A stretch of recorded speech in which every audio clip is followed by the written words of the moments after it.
interview nila ito kay Congressman Edgar Erese na isiniwalat ng kongresista kung sino ang likod, sino ang nasa likod or utak sa paglantad ng Brave 18 Marines. Ang mga dilawan, ang duda nila, ang pinaparatangan ay ang mga Duterte ang nasa likod.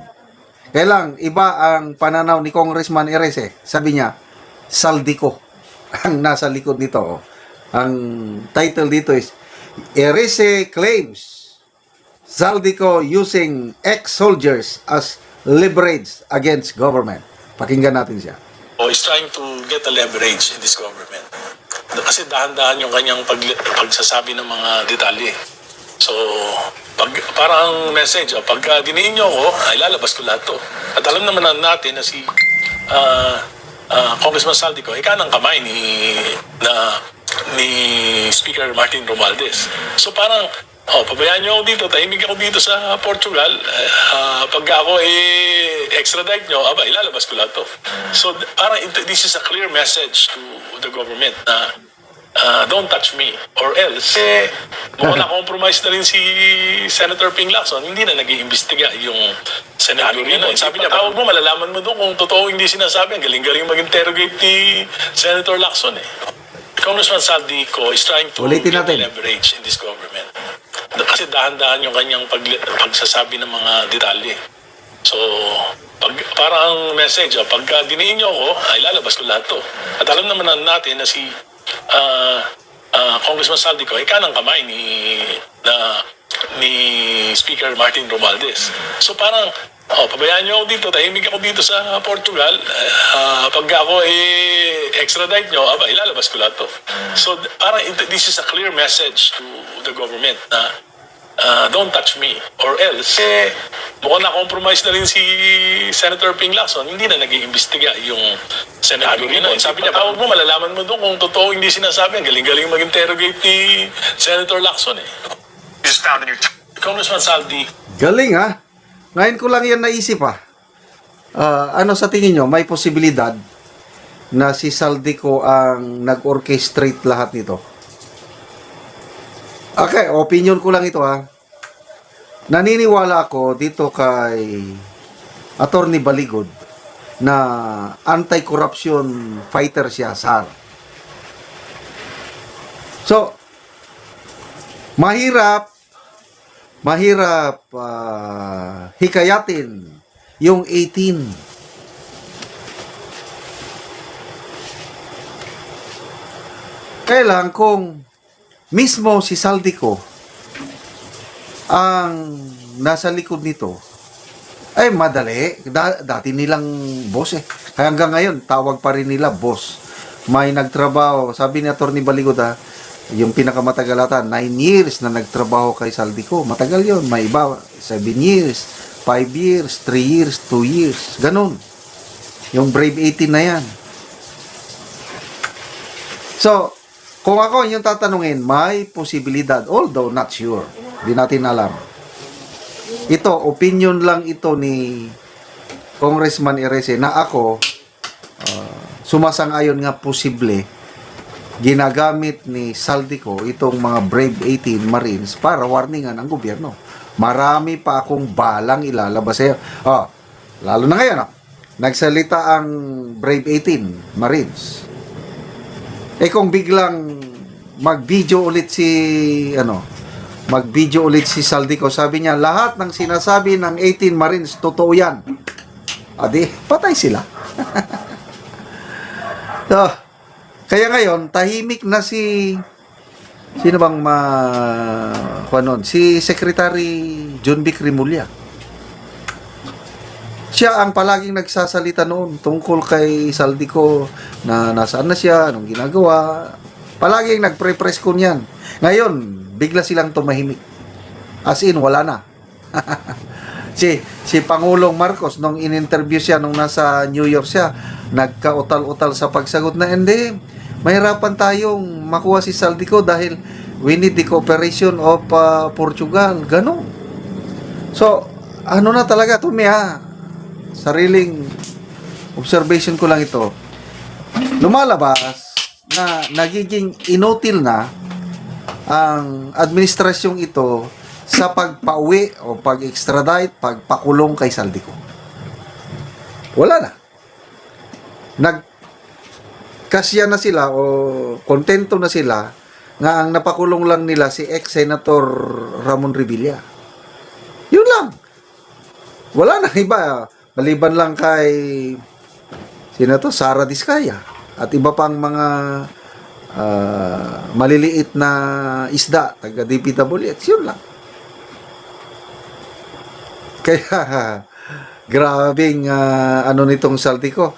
Kanina nag-trial na doon sa Sandigan Bayan, napanood ko yung balita na itong si ex DPWH Yusek Bernardo nagtistigo doon. Sinasabi niya na nakatanggap siya ng suhol galing kay Saldico sa mga maanumalyang flood control projects. Kaya talagang isa sa mga utak si Saldico. So clear about that. No question about that. Si Saldico lang ba? Sino ang boss niya? Sabi ni Congressman Erese, ang boss ni Saldico, si Martin Romualdez. Sino naman ang boss ni Martin Romualdez? Di yung diniliberan ng malita. So, salamat Congressman Edgar Erese sa iyong magbasa lang ako ng few comments. Sobrang napahiya itong si Congressman Adjong ng Lanao del Sur dito sa batikang kongresistang taga Caloocan. Talagang kapalmoks. Budol-budol kayo. Itong anti-political dynasty bill na ipapasa nyo is you are institutionalizing yung magkakamag-anak na pwede sila-sila na lang mangulo sa bayang ito. Wow. To, pakinggan natin ha. Ito po, hindi to anti-political dynasty law. Ito po ay isang budol. Budol. Budol. Mr. Speaker, allow me to go further. Because this is no longer just about legislative inconsistency. This is about sincerity. If this House passes a bill that effectively protects political dynasties, then what message that sends? It sends a message that the President's commitment to political reform ay hindi totoo. That his promise to prevent repetition of trillion peso corruption, particularly in sectors like flood control, ay hindi seryoso. That instead of real reforms, what we are seeing is appeasement, delay, at pagpapalipas ng galit ng taong bayan. Marami na po nagrarally against anti-political dynasty. Let us not deceive ourselves. When you file a weak law, when you pass a diluted version, when you allow contradiction between the House and the Senate, you are not solving the problem. You are buying time until people get tired, people forget, and accountability disappears. And that is the danger. Because corruption thrives not only in secrecy, but in delay, distraction, and deception. Mr. Speaker, ulitin ko po, bilang pagbabakas, ulitin ko lang po, mabuti. Kung may papasa natin yung batas na ito, ay kung ako po itatakbong governor at nanalo, makakaupo ako. Sana manalo ka. Kung manalo po. Okay? Hypothetical question. Kung ako po itumakbong governor, nanalo ako, makakaupo ako. Yan, isa. Ako po, pwede? Yes, kung manalo po kayo. Kung yung anak ko ay tumakbo na congressman sa 1st District at nanalo po, makakaupo din po.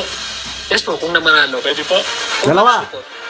Dalawa na kami. Yung isa ko pong anak, dalawa lang po yung anak ko. Tumakbo naman sa District 2 ng Caloocan at nanalo. Makakaupo din po. Kung manalo po siya. Manalo po. Yes, tatlo. Manalo po Tapos siya. na kami. Yung asawa ko po na hindi nakikialam sa politika dahil sa batas na may papasahan na ito, nagka-interest na. Biglang tumakbo na senador. Pwede pa rin manalo. At makaupo. Ako, ang laki ng gastos nyo. Manong Geres, Bali po. Manong Egay, ha? Pero pwede po. Kung manalo po siya. Yung Apat. pamangkin ko po at tumakbo ng vice mayor Pamangkin. ng Caloocan. nanalo, pwede pa rin po makaupo. Kung manalo po siya, Lima. that is not your plan, ha? Hindi nga po. Medyo malaki yung nagastos. Na-encourage po ako sa batas mo eh. So paano kala nyo? Pwede. 5. Kung mananalo po, kasi ang taong bayan po ang Kaya magde-decide. nga po, Mr. Speaker. kaya alam mo nga lang po kung pwede. Pwede po. Tama Pwede. po, kung siya po yung pinoto ng ating taong bayan, sila po yung may kapangyarihan. So tama po, mananalo po. Kung At yung sister-in-law ko po, Sister-in-law. yung mayor, at nanalo, pwede pa rin makaupo. Yanin. Pag nanalo po at binoto siya ng taong bayan, mauupo po talaga siya. So, ito po ay hindi po anti-political dynasty. Correct. It will institutionalize political dynasty. Correct. At palagay ko po, mga tayo nag-Pinoy henyo tayo. Pwede ka ng pwede. Ay, grabe itong mga mambabatas natin, ano? Poros ang tinitignan nila, sarili nila. Kami. Walay sa inyo, kami lahat. But anyway, hindi na nila malulokon tayo. Salamat po, Congressman Edgar Erese. Kung maipasama nilang batas na yan, so be it. Basta, importante, panalo tayo ng isang presidente na matino, may tapang at malasakit. Hindi magsisilbi ang mga kawatan. Well, hindi naman masama ang political dynasty. Depende sa pamamalakad. Example, Duterte. Taga Mindanao ako. Kitang-kita ko ang pag-asenso ng Davao dahil sa political dynasty ng mga Duterte. Why not? Tuloy. Ganyan yan eh. May mga political families na magandang pagsiservisyo. Why not? Ano pa ba ang mga magandang pamamalakad? Wala na akong Kailan kung kagaya nito, Marcos, wag na. Never Marcos except kay Manang Amy. But Marcoses, wala na. The end. Ang mga Marcoses. So, may papasabay ito? Kung akong tatanungin, hindi. Kasi may Senado pa tayo. Matitino ang karamihan dyan sa Senado. Kaya, magbabaykam sila, magre-reconcile. Hindi pwede. Itong panukalang ito, ang nagpanukalang ito is si Bujidi, sino pa ito? Bujidi, Sandro Marcos, Alonto, silang proponent o author ng ganyang anti-political dynasty bill na pinapayagan na 6-7 unlimited na member ng pamilya pwedeng tumakbo at manalo kung iboboto ng taong bayan.